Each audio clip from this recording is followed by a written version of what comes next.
So now coming to the next topic, which is function of a library. So as the society developed, the responsibility of library also grew. We know initially when the people have this much amount of information, so the responsibility given to library was also this much only, right? Was also this much only. But with the time, when the society grew, it's important and it's required that the responsibility of library also grew, because multiple aspects are being now added in the society. So the functional library in a modern society falls into category. Number one is preservation of intellectual heritage. Intellectual heritage means we can say the knowledge of the person, right? In the society, in the form of the literary work, which are being termed as information source. Very important thing over here, that is information source. Second and most important thing is to make these literary works accessible to the people of the society, right? Because when they'll have, first of all is to preserve, right? Preserve that particular collection. Number two is make it accessible to the people also, right? Make it accessible to the people. You can see here accessible I have written.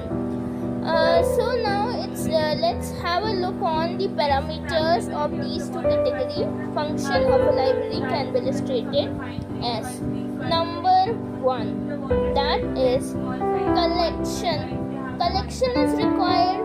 I hope you can, obviously then why we have libraries to collect, right? To collect, and when you will collect, so it should maintain and make available information source to the people of the society to help them make aware of the available literature, to think and act independently.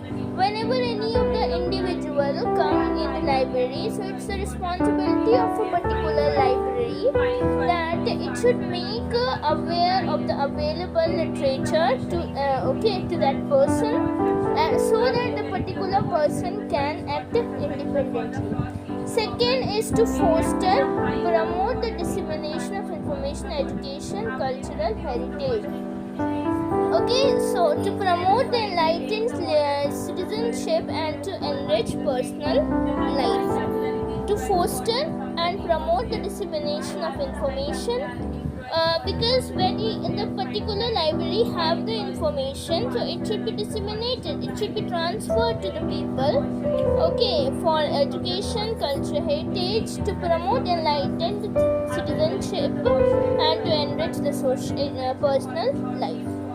Thirdly, it is important and provide opportunity and facility for formal and informal lifelong self-education to the member of a community, irrespective of their age, caste, creed, color, gender, or any other human characteristics. As we know that library is a public institution, so it should provide the things to each and every person in the society, despite the fact, whatever, irrespective of their gender, caste, creed, and all other human characteristics. Fourthly, preserve the intellectual, literary, and cultural heritage of humanity for prosperity as the resource for the research and development. If it will preserve the intellectual or literary cultural heritage of humanity, so it will help.